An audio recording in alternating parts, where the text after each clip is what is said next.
Yu Dafu was born in 1896 in Zhejiang. He was studying in Japan during the May 4th movement and was famous for his collection of short novels, Decadence.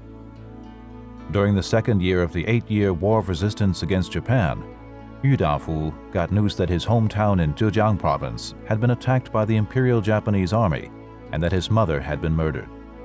To revenge his mother's death and resist the Japanese invasion, for several years thereafter, he wrote numerous articles and new poetry about the war.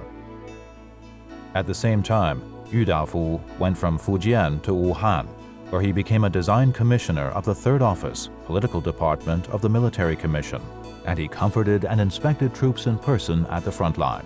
The Chinese army lost the Battle of Wuhan in 1938, after which Yu Dafu went to Singapore with his wife, Wang Yingxia, and his son, Yu Yun. He continued writing articles publicizing China's resistance against the Japanese invasion for Chinese newspapers in Malaya. For example, he wrote a column for the Morning Star Daily about making donations to the Literature and Arts Association. He asked overseas Chinese in Malaya and Singapore to make small donations through the Chinese Literature and Arts National Association to help the war effort of the R.O.C. government in Chongqing. The Japanese government felt that it had to cut off the long-term assistance given by overseas Chinese in Southeast Asia to the R.O.C. government to support the fight against Japan.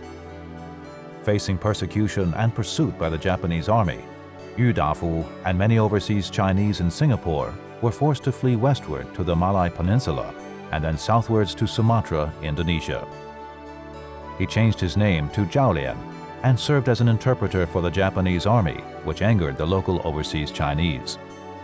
But he was actually using his position as an interpreter to protect and save overseas Chinese and local Indonesians.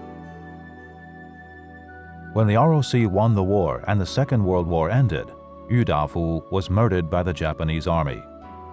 He died ultimately in Sumatra and would never return to his homeland again. Yu Dafu used his talent to contribute to his country, a memorable deed to the future generations.